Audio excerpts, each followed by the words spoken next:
tombo klasy tompoko vavy miarahaba antsika mpijery ny TV Presse Madagasikara.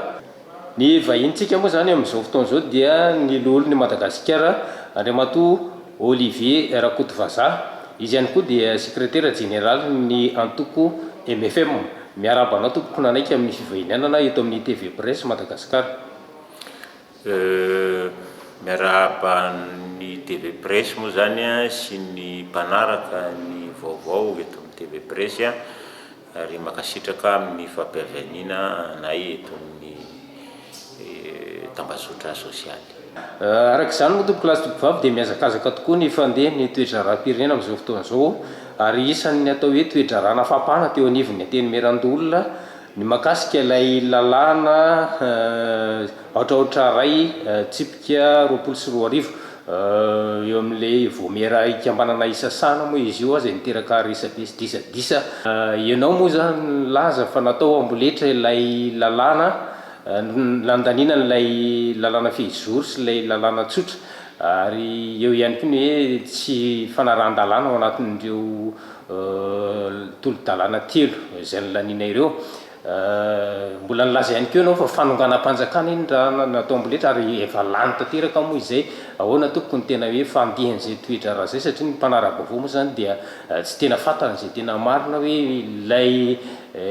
avy amin'ny fitondram-panjakana avy ny tena izy sa ilay fanazavanareo ny amin'ny hoe tokony mbola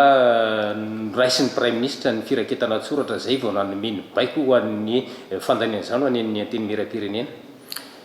Ya, napiditra ny firenena ao anatin'ny krizy amin'ny androm-panjakana zany ny fanapahan-kevitra ny raisin'ny Prime Ministre nanome lalana ny nanome fanomezan-dalana ny antenera-pirenena andany an'ilay lalàna. Ny antony dia tsotra, tsy maintsy amin'ny alalan'ny procès verbal na fitanana tsoratra ny fivoriana izay natao ny Voamera ikambany Isasana ny tokony handraisana fanapahan-kevitra fa tsy raisina antematemaka sy amin'izay fanambarana hafa satria ny antony dia zao izaho no tarika ny Voamera ikambany Isasana nanao ny fivoriana farany ny lazain'ny Prime Ministre fa tsisy ny maromaritra iraisana. Izahay kosa izay nitarika ny fivoriana dia nahita maromaritra iraisana tamin'ny mpivory valo amin'ny 4 dia mahagaga anay zany ny fomba fitondrana sahala amin'izany indrindra fa raharaham-panjakana ny resahana dia efa nametraka fitoriana mikasika an'izay moa zahay any amin'ny haute cour constitutionnelle ary mametraka tsara mihitsy fa tsy akasitrahanay ny fanitsakitsahana ny lalàna sy ny fanitsakitsahana ny lalam-panorenana amin'ny fampiarana zavatra toy izany. Le lazaina hoe fanonganam-panjakana ino no tena antony izay? Fanonganam-panjakana satria tsy manaja lalàna, tsy manaja lalam-panorenana. Fanonganam-panjakana satria misy andrim-panjakana mifampiresaka ao anatin'ny Voamera ikambany Isasana dia ny anteny miram-pirenena sy ny anteny Merandolona. Na izany na tsy izany efa nisy fifanarahanay tao anatin'ny Voamera voatana tsoratra ny fanapahan-kevitra izay niraisinay tao fa tsy maintsy tolo-kevitra anankiray avy amin'ny Voamera ikambany Isasana ihany izay hoentina birao tokana dia ny birao izay natsanganay no mitondra ny tatitra sy ny fitanana tsoratra nefa tsy zany no natao fa zavatra hafa no nampiarana. Zay zany nanaovanay azy hoe tsy manaja lalàna, tsy manaja lalam-panorenana, manitsakitsaka ny fifampiresahana sy ny zo ananay ny androm-panjakana ifampidinika sy ifampiraharaha. Andriamatoa lolon'ny Madagasikara ho avy ny fifidianana lolona izany hoe 12 ny volana Desambra ho avy izao. Omaly dia nanao fitoriana ihany koa ny avy anivon'ny KMF KNOE milaza ny amin'ny hoe tsy tokony herisoana ny fifidianana satria betsaka ireo tsy fahatomombanana indrindra fa tamin'ireo birao mpifidianana nandaniana ireny ben'ny tanàna maro samihafa ireny. Misy ny tokony mbola naviana hatramin'izao nefa mbola tsy tafapetraka amin'ny toerany izany ben'ny tanàna izany. Izy ireo nefa no azo lazaina hoe mpifidy vaventy izay metraka amin'ny toerana maizy azy izay loholona Madagasikara izay noho izany dia nangataka ny hoe anafoanana ilay fifidianana ho tontsaina amin'io daty voatondro io zany ny avy eo nevo ny KMF-konao hoe ny fahitanareo loholona ny amin'izay satria ho tafiditra ao anatin'ny vaninandro fahavaratra ihany koa moa zany ty fifidianana ty eo amin'izay hoe ho fataperany fe-pito ampiasanareo. Ny KMF-konao io moa zany nametraka fitoriana izahay koa zany ametraka fitoriana androany mikasika ny didim-panjakana io satria tsy manaja ny lalàna velona eto amin'ny firenena satria ny loi organique na ny fehezan-dalàna tsy fehezan-dalàna moa zany fa lalàna fehizoro izay mifeny antemeran-doholona dia milaza mazava tsara ao amin'ny 1980 fa ny mpifidy ny vavety zany ifidy ny atemeran-doholona nisy olotenao atemeran-doholona zany olona zany dia ny avy amin'ny faritany zany hoe zany ny lehiben'ny faritany sy ny filakevitra ny faritany mpikambana filakevitra ny faritany torak'izany ihany koa zany ny lehiben'ny faritra miaraka amin'ny mpikambana filakevitry ny faritra ary ny ben'ny tanàna sy ny filakevitry ny commune zay zany no mpifidy vavety voasoratry ny lalàna ary ao anatin'ny 170 ny lalàna fehizoro io dia tamin'ny fifidianana tamin'ny 512 ihany no ahafahan'ny ben'ny tanàna sy ny mpikambana filakevitry ny tanàna mifidy loholona zay ihany zay zavatra zay mitsovoaja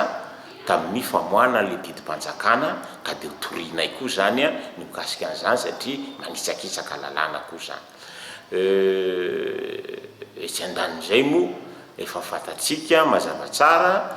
fa mbola misy ihany koa araka ny fahavolazanao teo ny fifidianana mbola tsy vita amin'ny ben'ny tanàna misy ihany koa ny fitsarana mbola tsy mivoaka mikasika ny fifidianana ben'ny tanàna sy ny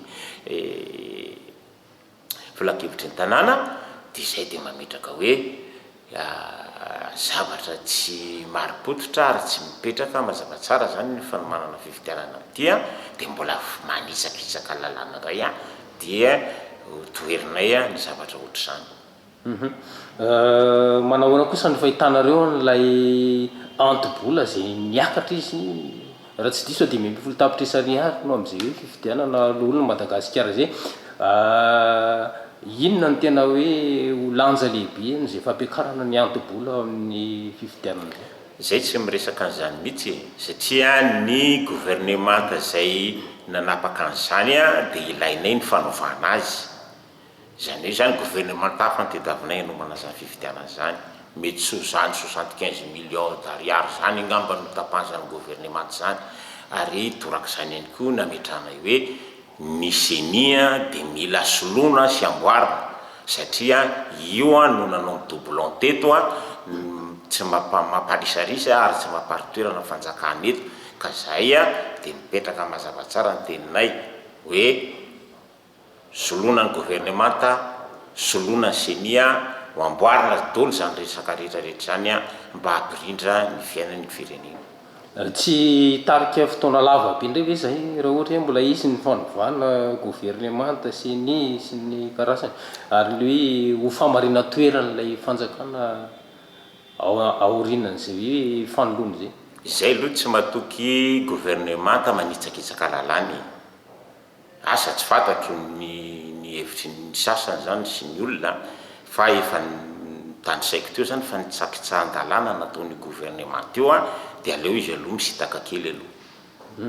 Amin'ny fomba ahoana no hoe ametrahana gouvernementa vaovao sy fanjakana vaovao arak'izay teninao zay ao anatin'ny lalam-pandroana fa mazava tsara ny fananganana gouvernement ary misy ihany koa zany ny zavatra natao teto tamin'ny 2024 fananganana gouvernementa napetraky ny ACC azo atao koa zany zavatra efa atao hoe jurisprudence dolo zany eto amin'ny firenena ka tsy misy zavatra mampisalasala ny fomba fampiarana azy zany. Eo anatrihan'izay voatsila kory zay nareo nandraiky eto anivon'ny antenimieran'olona ireo vondron'olona mikasika n'ilay antsina hoe komity miaro ny safidinam-bahoaka iombonana. Mbola tontolon'ny fifidianana ihany moa zany izy ity satria ny anivon'ny fokotany dia miteraka disadisa ihany koa zay resaka hoe fifidianana filoha-pokotany sy ny tarina zay. Izany fokotany zany hoe tsy izanonao fizaram-paritra fa vondrom-bahoaka tsy njara-pahefana ka hofidina ny filoha-pokotany fa tsy tendrena intsony. Le izy moa zany raha ny tena marina dia voasoratra ao anatin'ny lalam-panorenana ao anatin'ny savaranon'ando fa ny fokon'olona ny fototra ingiana hitondrana fampandrosoana eto amin'ny firenena. Ary eo amin'ny 1550 ao anaty lalam-panorenana dia mipetraka mazava tsara fa ny fokon'olona no entina hitondrana fampandrosoana eny amin'ny commune. Nohon' zany tsy zava-baovao zany fa voasoratra ao anaty lalam-panorenana. Manaraka an'izany lasa disadisa be eto amin'ny firenena zany ny fitsinjarana ireo vola fanampiana ho an'ny sahirana zany sy ny marefo amin'izao amiana ara-pahasalamana izao. Ary menimena ny olona fa betsaka ny tsy mahazo ary nefa nahazo no voatototra hatrany tendan-keliny fa ny tokony hovonjena tsy voavonjy ny antony dia mazava tsara satria tsy nomena andraikitra ny fokon'olona. Ary tsy mahafantatra fa volam-bahoaka no tsinjarainy eto ary trosasainy ho alony rehetrarehetra io. Ary mampalahelo zany ianao mandoha trosa nefa tsy nahazo dia zavatra tsy mety zany. Noho zany dia tokony ho averina ho amin'ny fokon'olona zany ny fiandreketana raha ohatr'izany. Tsy izay ihany fa misy ihany koa zany ny raha mikasika ny fandriam-pahalemana, raha mikasika ny ty amiana ara-pahasalamana ty. Ary eo ihany koa ny zavatra tena manahirana hatramin'izao ary mbola miteraka adevitra dia fa nisorana ireo doublon ao anaty liste électorale dia ny fokotany ihany koa zany no mafaka miatrika an'izany. Noho zany dia manana andraikitra be dehibe ny fokotany ary tsisy olona tsy mahafantatra fa misy zavatra tokony ho vita ny fokotany zany amin'ny fandriam-pahalemana. Anisan'izany ny zavatra mampalahelo tany Farafangana alatra borosy-nify ve no hitazomanao olona ampigadrana amatonany maro ary tsy vita fitsarana akory dia voatifitra maty le olona. Zavatra tokony vitany fokotany zany zavatra zany. Torak'izany ihany koa zany ny tany Atsakabary vorona roa nisy ary ny teny tamiko mbola any ange le vorona mbola tsy maty fa mbola velona any fa misy olona maty amin'le vorona roa sy tranomay efa-jato nateraka izany zavatra zany. Zavatra tokony voalamina ny anaty fokotany zavatra ohatr'izany. Ka noho zany dia zava-dehibe tokoa ny fametrahana ny filoha-pokotany fidiny fokon'olona ary manaja ny lalam-panorenana ihany zany. Zay moa nametraka tamin'ny fotoan'androny hoe tokony hoe apetraka vondrom-bahoaka tsy anjara-pahefana ao anaty lalam-panorenana fokotany fa ny retim-pitondra tonga ankehitriny reto milaza fa azo atao ihany zany amin'ny alalan'ny didim-panjakana dia fa ny andro zay nandritrin'izay roa taona nipetrahany teo hoe namoaka an'le didim-panjakana anaovana azy fa mandrakiteny androany tsy vita le izy. Nohon' zany zay dia mametraka amampia ny vondrom-bahoaka tsy anjara-pahefananay fa ilaina tokoa ny fanatevenana miasa amin'ireo vondrom-bahoaka tsy anjara-pahefan'ireo ary anomisina lanja ny fitsinjaram-pahefana ho an'ny vahoaka zay tompony fahefana. Tafiditra ao anatin'izay ihany koa hoe le hoe fanadiovana n'ilay lisy-pifidianana satria io ny efa niteraka disadisa teto amin'ny tany sy ny firenena hatramin'izay teny anivon'ireny fokotany ireny ny zo fototra voalaza ny lalàna ihany koa fiarovana ny olona tsirairay sy ny sisa. Ary zay moa zany dia mametraka misy ny fetrena fifidianana amin'ny 11 décembre fa tsisy fifidianana raha tsy madio ny lisy-pifidianana. Le doublon nanahirana ny fiverimberenana anaran'olona ao anaty liste électorale tsy voazao ihany ake zay miresaka an'izany fa nisy fotoana nanaovanay interpellation gouvernemente tamin'ny 2024 talohan'ny deuxième tour mikasika an'io liste électorale io tsy zava-baovao koa zany ka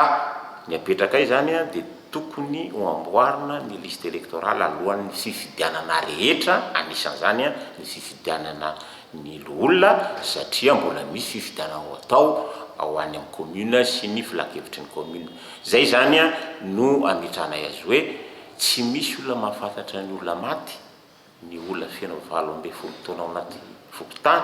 sy ny olana findra fonenana afa-tsy ny fokon'olona ao fokotany ihany. Ka raha amboarina liste électorale dia alefaso aty amin'ny fokotany le izy. Raha tena izy ara dia tokony karatra biometrika no anaovana fifidianana zany a manaraka, dia tokony azakazaka amin'izany tsika. Tsy ny vola akory ny tsy misy eo anaty tetobola, misy vola hatrany amin'ny 700 milliards natao fiandry ao amin'ny ministeran'ny fitantanam-bola, ary misy vola 200 milliards atao hoe ina moa izy ty ao amin'ny fiadidin'ny repoblika hoe fonds souverain, azo ampiasaina amin'izany raha ohatra ka tedavina tokoa ny tokony hoe ampandeha ny raharam-pirenena ary hampandrofahalemana ny tany ary hamparitoerana fanjakana. Ho tratra amin'ny alohan'ny fifidianana ve nefa zay fanovana karatra biometrika? Le izy nge zao na ny hoe ny fifidianana le nyteneniko teo ary ny zavatra tokony efa natao mialoha daholo zany, tokony nataon'ny exécutif taloha daholo zany ny fanjakana fitondrana mpanantanteraka, fa tsy nataony moa zany le izy a.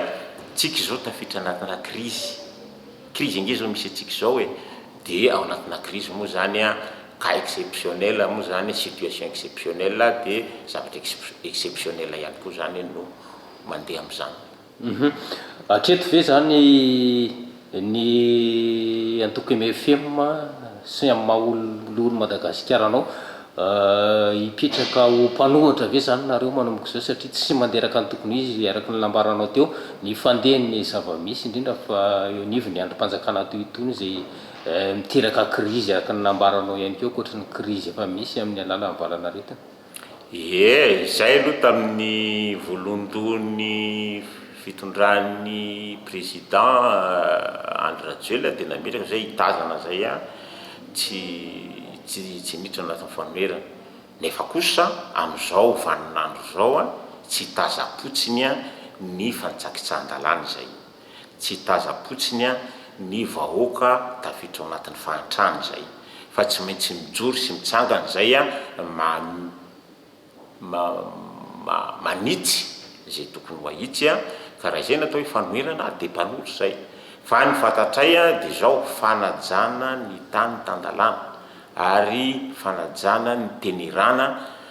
zay voafaritra ao anaty lalam-pandrenana. Zay ny zavatra takinay sy apetrakay a. Raha izay natao hoe fanoherana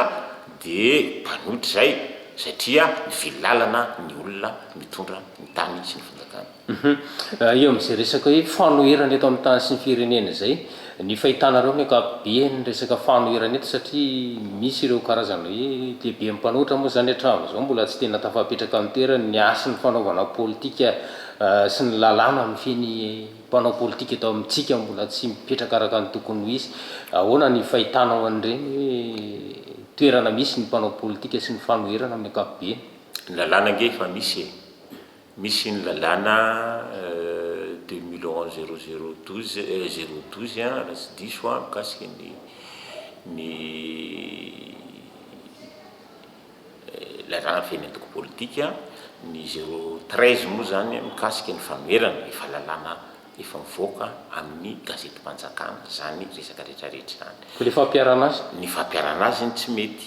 ny fampiarana azy ny tsy misy, ary mbola tsy miatra akory ara le 013 dia efa nanaovana tolo-dalàna avy eny amin'ny teneram-pirenena zay mbola lasa adihevitra be amin'izao fotoana zao a. Tsy mbola mivoaka koa zany le tolo-dalàna, nefa rehefa tsy mivoaka ny tolo-dalàna dia tokony ampiarina lalàna velona, ny finiavana zany, finiavana politika eo ampitondra no tsy misy a mampiatra ny lalàna velona eto amin'ny tany sy ny fanjakana. Ary zay indrindra no tsy ekena ihany koa zany a amin'ny tsy fanajana ny tan-dalàna tahaka izay. Eo amin'izay resaka hoe tsy fanarahana lalàna izay hatrany a, ahoana zany no tena hoe ahitana roany zay famarina toerana ho an'ny fitondrana amin'ny akapobeany zay raha ohatra hoe tena voahitsina voova araka ny tokony izy ireo nambaranao tetsy amony ny gouvernemanta sy ny rehetrarehetra lalana tahaka ny ahoana ny tokony ahafahantsika zany mametraka araka ny tokony izy nireo fanarahan-dalana reo. Voalohany indrindra aloha zany a ny tenirana tsy maintsy ajaina ny faratampony amin'ny tenirana dia ny fifidianana nohony zany a dia ny fanamboarana ny lisym-pifidianana adio izay aloha zany zava-dehibe indrindra ary ny ahafahan'ny olo-pirenena rehetra mandray anjara ampanarah politika eto amin'ny firenena izay ny zavatra lehibe indrindra. Rehefa mazava ny voaka-pifidianana tsy misy osoka tsy misy alabato no ametrahana ny androm-panjakana rehetra dia mazava ho azy fa ho mari-toerana ny fanjakana amin'izany ka izay no ny lalana tena voalohany tsy azo ilana zany a sady fanajana ny demokrasia zany a fanajana ihany koa zany a ny zo fototra ananany olo-pirenena andray anjara amin'ny fifidianana. Hiditra amin'ilay trangam-piarahamonina mahakasika indrindra moa zany ny hoe disadisany anivon'ireo vahoaka eny fotony isika tany mananjara moa zany voilava zay isan'ny niteraka savorivory teo anivon'ny mponina ny fisiny niteratany vahiny mitrantraka ilay arenakibon'ny tany eo an-toerana tsy afaka ny sitraka ny zo am'izay resaka hoe arenakibon'ny tany eo amin'izay ve raha ny lalàna ireo mponina ny an-toerana zay satria lasa lay teratany vahiny no tena manangona ireo arenan'izy eo any amin'izany faritra izany kanefa dia tsy misy ny tamberina ndraikitra eo anivon'ny faritra anaovana ny asa fitrandrana ny avy anivon'ny ministera tompona ndraikitra nefa nylaza fa ara-dalàna ny taratasy amin'ny fitrandrana izany toerana zany amin'ny mampahilalàna anao inona ny dingana tokony ho arahana sy ny hoe fiarovana ilay zo fototra ilay mponina ny toerana. Tsy vitany hoe amin'ny hoe miandraikitra ny voamiran'ny lalàna toy ny antemeran-dolona ihany fa ny tenako a dia ministry ny tontolo iainana tamin'ny fotoanandro ary tamin'ny fotoana izay nitazomako ny ministera nametrahana fa rehefa misy raha atao fitrandrana tahaka ireny a dia tsy maintsy atao ny fakakevitra ny mponina zay zany ny zava-dehibe ao anatin'ilay izy ary rehefa anatin'ny lalàna nge zany ohatrany atao tsy voahaja zay tsy raharahiana akory any ny voasoratra fa ilaina ny fifampirarahana ilaina ny fampirisahana sy ny fakakevitra mponina mialoha ny anaovana zany fitrandrahana zany marina fa azohn'ny fanjakana ndraikitra fanjakana manome ny fanomezan-dalana zany ao an'izay fitrandrahana zay a fa misy andreo fenitr'ireo zany tokony voahaja ary tsy tany any iny miteraka disadisa fa manerana Madagasikara mbola misy olana ohatra zany amin'ny lafiny zavatra maro samihafa satria tsy voahaja izay fampirisahana mponina zay. Efa nisy ilay lalàna farany lay lalàna tsotra moa tao anatin'ilay laninareo farany iny kasika ny arenakibon'ny tany misy ifandraisany tanteraka amin'izay izy misy ifandraisany tokoa ary zay nge natonga na ihany koa zany nametraka amin'le lalàna satria mbola nisy fandalinana natao manerana Madagasikara zay mbola tsy voaray akory mitatotra mikasika an'izany a no efa natao ity lalàna mikasika ny arenakibon'ny tany ity zay zany nametranay ihany hoe ametranay olana hoe fa maninona tokoa moa tsy andrasana ny vokatry ny fanadiadirana atao zay vo miroso manamboatra ny lalàna fa atao ohatra ny azakazaka raha tosika fotsiny a no atao eto amin'ny firenena ary zay anisany nampianay zany a mikasika aniny volavolan-dalàna noentin'ny gouvernemanta teo anatrena ireny. Andria matolo aloha Madagasikara misy ny atao hoe fivoriana amin'izao fotoana izao ataon'ireo avy anivon'ny fitsarana ny tampony na ny mpikirakira ny raharaha mahakasika indrindra moa zany ny hoe fandefasana an'ireo voafonjy eny anivon'ny vonja voatazona vonjy maika ireo ny jerena vahaolana sy ny araka nambaranao teny ambony halatra borosy nify dia mitazona ponja raha amin'ny mahafilohany voamiera amin'ny sanany lalàna anao hoe eto anivon'ny antery maheran-dolona inona zany ny tena hoe zo tokony ananandren'olona reny mialohan'ny tena hoe ampidirana azy ny anivon'ny fonja tsy tokony misy ve atao hoe fanadiadiana atao moa zany mba hoe ahafahana tsy mameno ny fonja amin'izao fotoana zao satria saika marobe izy ireo nefa tafiditra ao anatin'izany araka ny nambaran'ireo tokony andraikitra fa hatrany amin'ny ray alina no voatazona amponja vonjy maika mbola miandry fitsarana am'izao. Ya zay indrinange no nametrahana nyresaka hoe ny voamerina fandriampahalemana ny fokotany nge ny apahany betsaka amin'ireo tokony efa voavahatany hoe alatra majinijinika ny tanàna sito mahery sy ny sisa zavatra tokony vitany anaty fokotany zany a nefa moa ny raisin'ny fitsarana le izy a dia lasa mahatsetsina ny fonja ka anankiray zany zay a ny fanomezana asina zany a famerenana ny asin'ny fokon'olona amin'ny fitsarana ny raharam-bahoaka any aminy mba tsy hisy ny fitsaram-bahoaka ihany koa zany a zay nanimba ny fitsarana eto amintsika anisany nanaovanay fanamboarana ihany koa zany mikasika ny fitsaram-bahoaka io satria matetika ny fitanana tsoratra tsy misy vavolombelona fa resaka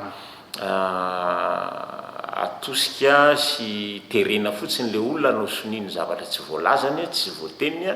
misy ara hoe zavatra nitorina resaka von'olona nefa ny PV voasoni zany alatra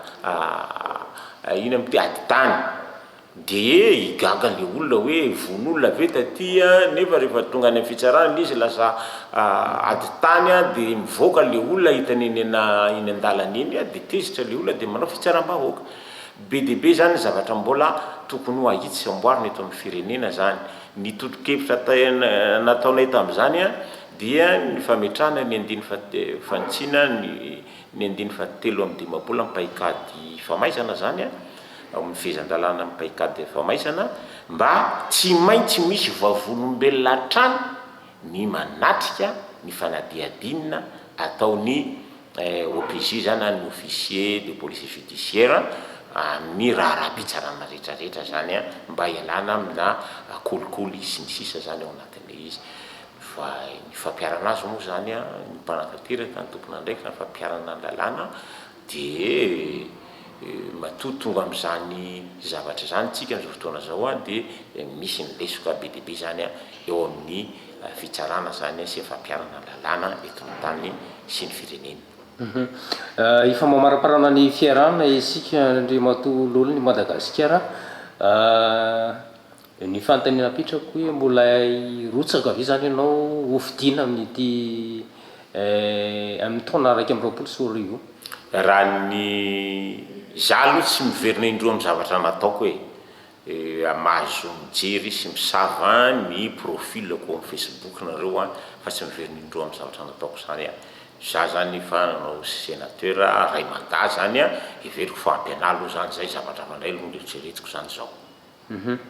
Izay ihany koa tompo lasy tompoko vavy no hoe tsika moa zany anakatonana ny fiarahana ray minitra afatra ho an'ny mpijery ny TV Presse Madagasikara. Ny afatra moa zany de mila mibantsina ny fiainam-pirenena isika olo-pirenena malagasy rehetra ka hitandro foana